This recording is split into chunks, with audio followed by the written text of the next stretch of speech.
कुछ नेता तो झूठ की मशीन की तरह है। जब भी मुंह खोलते हैं धार धार धार धार धार AK-47 की तरह बस झूठ ही निकलता शुरू हो जाता है।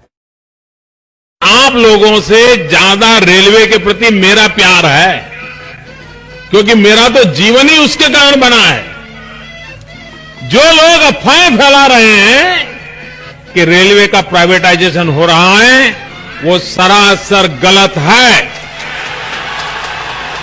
सरकार 151 प्राइवेट ट्रेनों के प्रोजेक्ट को शुरू करने जा रही है। निजी कंपनियों से प्रस्ताव मांगे गए हैं। केंद्र सरकार ने रेलवे में निजीकरण की तरफ पहला बड़ा कदम उठा लिया है। रेल मंत्रालय ने 109 रूट्स पर यात्री ट्रेन चलाने के लिए प्राइवेट पार्टीज को इनविटेशन दिया है। इसके लिए प्राइवेट पार्टीज को 30,000 करोड़ का निवेश करना होगा। पहली बार रेलवे में यात्री ट्रेन चलाने के लिए प्राइवेट पार्टी को आमंत्रित किया गया है। कुछ नेता तो झूठ की मशीन की तरह है। जब भी मुंह खोलते हैं धार धार धार धार धार AK-47 की तरह बस झूठ ही निकलता शुरू हो जाता है। आजादी के बाद से 2014 तक 67 साल में 65 एयरपोर्ट थे, 65, यानी कि एवरेज एक साल में एक हवाई अड्डा।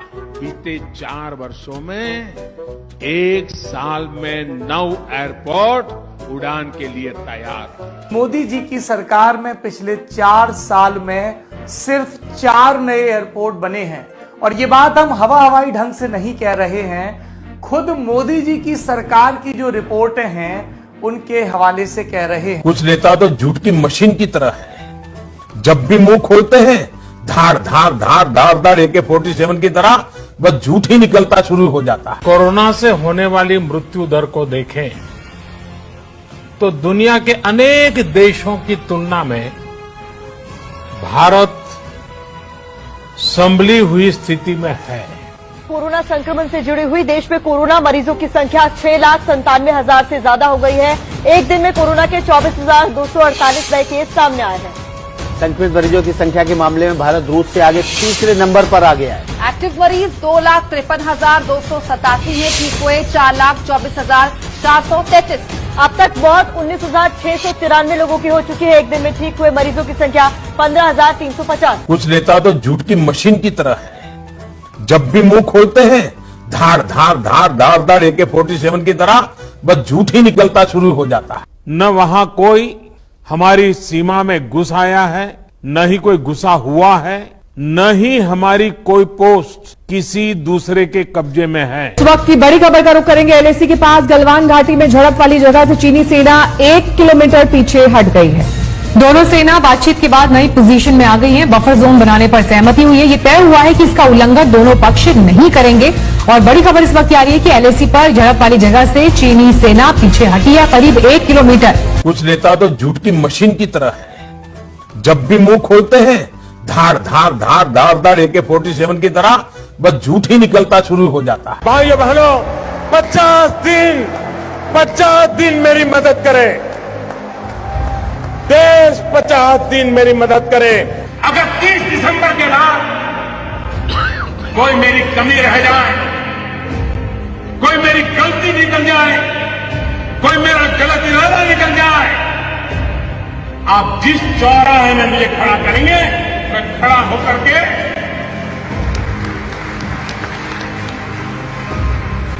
देश जो सजा करेगा वो सजा भुगतने के लिए तैयार। देश में काले धन को मिटाने के लिए नोटबंदी का फैसला लिया गया था, लेकिन काला धन समाप्त होना तो दूर, उल्टे देश की अर्थव्यवस्था ही चौपट हो गई। 70 साल सबसे खराब दौर से गुजर रही है अर्थव्यवस्था। इस दौरान ये राजीव कुमार ने कहा है, नीति आयोग के उपाध्यक्ष ने, कि 70 साल में सबसे खराब दौर से अर्थव्यवस्था गुजर रही है। नोटबंदी और GST के बाद ये तमाम असर देखने को मिल रहे हैं। कुछ नेता तो झूठ की मशीन की तरह है। जब भी मुंह खोलते हैं धार धार धार धार धार AK-47 की तरह बस झूठ ही निकलता शुरू हो जाता है। कोई कांग्रेसी परिवार का व्यक्ति शहीद वीर भगत सिंह को मिलने गया था। प्रधानमंत्री मोदी जी, आप गलत सवाल कर गए।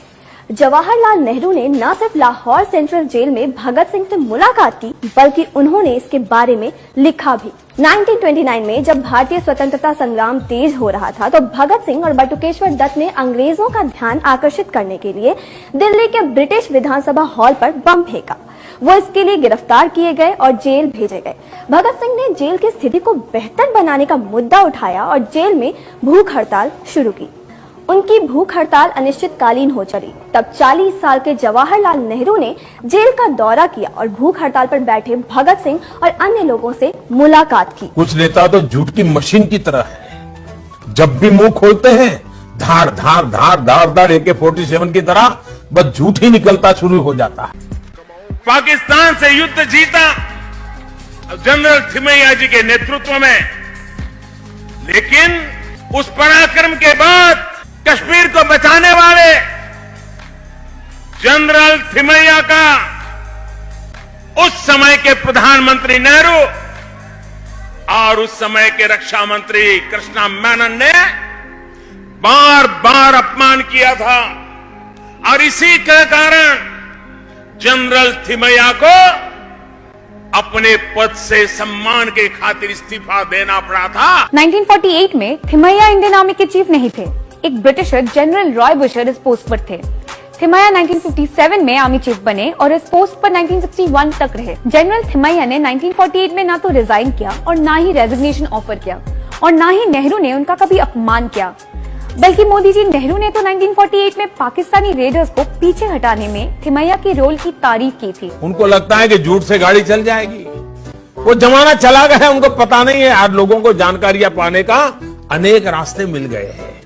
अब झूठ चलता नहीं है।